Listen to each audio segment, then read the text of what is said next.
I've had my Breville Dual Boiler for coming up 6 years now, and there are some maintenance things that you should be doing beyond the regular cleaning of like the oil coffee residues, which I do have a video on cleaning schedule. If you're interested, you could check that out after this video. This is for the O-ring replacements to prevent or fix leaks. People say that it's unreliable. I think that it's misunderstood. I find a lot of people don't know how or don't take the time to learn how to fix their things. The community is so large online. You can find so much information that it is actually not that difficult to maintain, and you can find parts for it. For maybe a month or two, I had already noticed that my steam one was dripping once in a while, and this steam lever was hard to open and close. And that was the steam valve assembly. The first thing is to check for leaks and noises and anything you notice that's a little bit off. I also noticed that there was condensation towards the front part here. So I realized that probably had to do with the steam valve assembly because I was seeing water actually drip once in a while and then condensate on top. To find out which model you have, pull out your machine, pull out the water tank, and look at the serial number. There are some numbers in there that give you the production date, and that's what you need to look for. But you can also look on the inside and you can see slight differences. The one that I'm showing is the 2020 model. If you have a mid 2022 and so on production unit, you're very lucky because they've made some big changes to the internal that are just better. Replacing a lot of O-rings with compression fittings and just way better durability. The Dual Boiler is already an excellent machine, but just like taking a step up. So the tools that you need, which I'll link in the description. A lot of people say needle nose plier. If you have that at home and you don't want to buy something new, that's great. What I found is more useful is a thing called a hemostat that'll lock it in and you can keep it clipped so you don't lose it in there. It's pretty hard to recover. To change your O-rings, you're going to need, of course, O-ring replacements, the correct ones, which we'll cover later because there's different O-ring sizes and materials and thicknesses for different parts of your Breville. Food safe lube and the correct screwdrivers. You're gonna have to unscrew at a minimum these two screws by the Brew boiler and towards the back so you can open up the top. So we need to unscrew the two Phillips JIS number 2s by the group head, and none of the bits I had at home worked. I got the specific screwdriver mentioned on a forum and it worked. I used the number 2 of that set. Then we have the Torx T20 that's in the back. Then you can carefully open up the top panel. I would suggest that you put tape on the back top in case you end up scratching it, because I did. So learn from my mistakes. I actually leave these unscrewed permanently, and I leave them in my little tray right here so I don't lose them. I haven't felt the need to keep them on otherwise. Everything's working fine. It's been years I've had that unscrewed since doing the Slayer mod. When you open up the top, you're gonna notice the steam boiler in the back, and then towards here in the front, the Brew boiler. When it comes to the O-rings, they could harden, crack, dry up, and they are pieces that definitely do need to be replaced. How often will depend on so many different variables based on your machine, your use, your luck. The steam boiler is the one with the highest heat and the highest wear, the most stress on it. So those are the ones that I would look at first in replacing the orange ones as well as the blue ones. I would say about 2 to 4 year mark is when you replace those O-rings.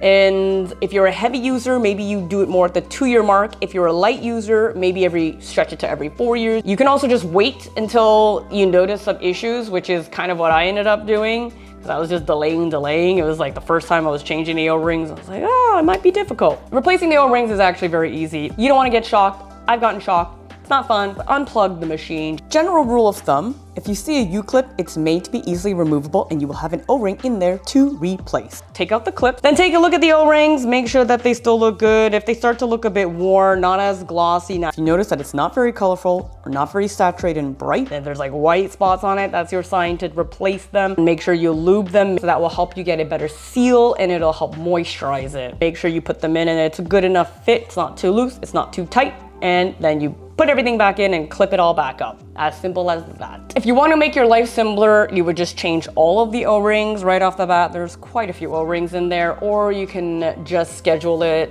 based on how much stress each part gets. The steam boiler being the one that gets the most stress. The steam boiler in the back, all of those O-rings, which are the orange ones as well as some blue ones. And then the steam valve assembly, there are some green ones in there, and you'll want to replace all of those. Followed by the Brew boiler and the solenoid, basically where there's a lot of hot water going through, and then all of the other O-rings essentially. I got a kit online and it ends up that the sizes are not consistent when it comes to the Brew O-rings, as well as the sensor probe O-rings on the steam boiler. Steam boiler look to be a smaller diameter, thicker material, and the brew head O-rings, the larger and thinner. Overall, all of the other little tubes inside of the machine with the orange O-rings appear to all be the same size from what I can tell. If you have any additional information, please chime in the comments. You can get a bunch of these little O-rings, make sure they're food grade online. I'll drop some links in the description, but always just make sure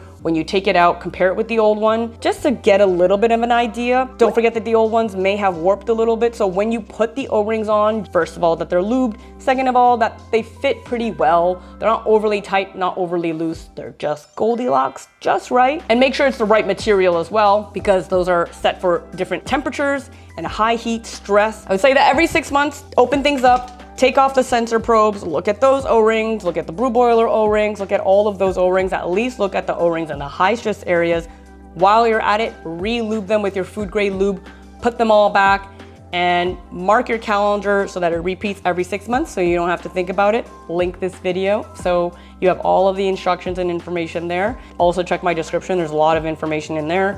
While you're inspecting the O-rings on the sensor probes, I do highly suggest that you take the sensor probes out on the steam boiler, take a look at them, see if there's any scale buildup, see if they need any cleaning and maintenance. In my case, I also noticed that there was condensation towards the front part. It was not the steam boiler itself, which is further in the middle, due with the steam valve assembly, because I was seeing water actually drip once in a while and then condensate on top. You can see how corroded mine is because of the leak. I really wanted to be more economical and environmental and not have to replace the entire steam assembly, and I was going to take it apart and just replace the O-rings, which is probably the only issue. It's possible other things are worn and warped. I had to replace the entire steam valve assembly because getting the O-rings for that was actually just very difficult and expensive to get into Canada. If you're in Australia, you have a lot more options on eBay, other websites. To replace the steam valve assembly, start with unplugging the machine. We have to remove the steam lever. You'll want something rubber to grip it, and it'll take a bit of force, but it'll eventually pop off. Then there is a screw in the middle, a Phillips screw.